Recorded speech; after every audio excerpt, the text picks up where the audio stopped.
Bienvenidos a Susurros de Medianoche. Historias de miedo, para dormir. Iba a visitar a mi familia. Hacía tiempo que no los veía. Tenía ganas, y también esa sensación extraña que siempre aparece antes de volver a casa. Volver siempre remueve cosas, incluso cuando crees tenerlas ordenadas. Por eso llegué con tiempo, demasiado tiempo. El billete marcaba claramente la hora de salida, las 8 de la tarde. Siempre he sido de llegar antes.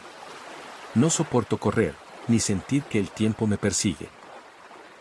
Prefiero sentarme, observar, asegurarme de que todo está en su sitio. Como si llegar con antelación pudiera protegerme de cualquier error. Preparé la maleta con calma. Doblé la ropa con cuidado, y revisé los documentos 2 veces, almorcé temprano, sin prisas, mirando el reloj de vez en cuando. Todo estaba bajo control, todo estaba demasiado bien. Llegué al puerto a las 18:30. Demasiado pronto, incluso para mí. El cielo estaba despejado, sin una sola nube. El mar, tranquilo, apenas ondulaba, como una sábana azul respirando despacio. El aire olía a sal y a gasóleo, ese olor denso y espeso del puerto que se te mete en la garganta aunque no quieras. Me senté en uno de los bancos del muelle, mirando el agua. Dejé que el tiempo pasara. Había algunas personas esperando otro barco, más pequeño, que salía hacia otra dirección. Hablaban entre ellas, reían, consultaban el móvil, pero para mi barco no había nadie, ni una sola persona esperando. Miré el reloj. Las 7 menos cuarto. Pensé que quizá llegarían más tarde. No le di importancia. A las 7, el barco apareció. Grande. Imponente. Demasiado silencioso. Se deslizó hasta el muelle sin hacer apenas ruido, como si el mar lo empujara con cuidado. No hubo bocina, ni hubo aviso. La tripulación comenzó a preparar todo como si la salida fuera inminente. Pensé que estarían adelantando tareas. Subí al barco. Era el único pasajero. Recorrí los pasillos con la maleta rodando detrás de mí. Estaban vacíos, demasiado limpios y demasiado ordenados. Miré el reloj otra vez. Las 7:05. Aún faltaba casi una hora para zarpar, y seguía sin llegar nadie más. Entonces ocurrió. Sin aviso, sin anuncio y sin bocina, el barco comenzó a moverse. Al principio pensé que era una maniobra, un ajuste en el muelle, algo normal. Pero el movimiento no se detuvo. El muelle empezó a alejarse. Las luces del puerto se hicieron más pequeñas. Zarpábamos 1 hora antes. Sentí un nudo en el estómago. Busqué con la mirada a algún tripulante, a cualquiera. Los vi. Estaban allí, pero no parecían presentes, demasiado serios, demasiado callados. Nadie parecía sorprendido. Nadie parecía darse cuenta de que algo no encajaba. Quise decir algo, pero no lo hice. Me convencí de que debía tratarse de un error administrativo, un cambio de horario o una confusión. Me dirigí a mi camarote. El balanceo suave del barco, el sonido constante del agua golpeando el casco, y el cansancio acumulado del día acabaron venciendo mis pensamientos. Me tumbé. Cerré los ojos. No sé cuánto tiempo pasó hasta que me despertó un sonido. No era una alarma. No era un golpe claro. Era algo más profundo.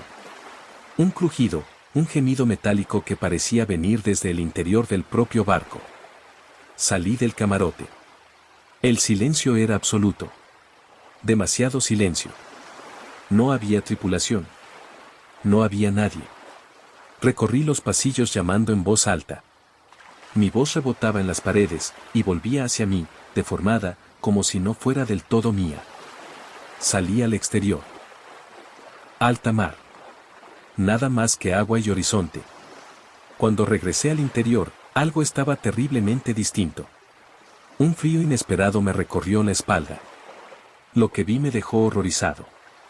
Las paredes, antes impolutas y blancas, ahora estaban manchadas. El acero, que momentos antes parecía firme y brillante, estaba cubierto de óxido. Las telas que colgaban de los pasillos se habían descolorido y desgarrado. El barco parecía antiguo. Y con cada minuto que pasaba, el deterioro se intensificaba. Cada paso que daba hacía que el suelo crujiera de forma irregular, y con cada crujido sentía como el tiempo dentro del barco se aceleraba sin control, como si aquel lugar envejeciera más rápido que el mundo exterior. Era como si el barco estuviera vivo, respirando un aire antiguo, cargado de siglos de memoria, viajes olvidados y secretos que nadie debía conocer. Volví a mi camarote con el miedo ya instalado en el pecho. Intenté dormir. Y dormí, pero no descansé. Soñé con el barco lleno de gente. Pasajeros gritando, olas enormes golpeando el casco y el mar tragándose todo.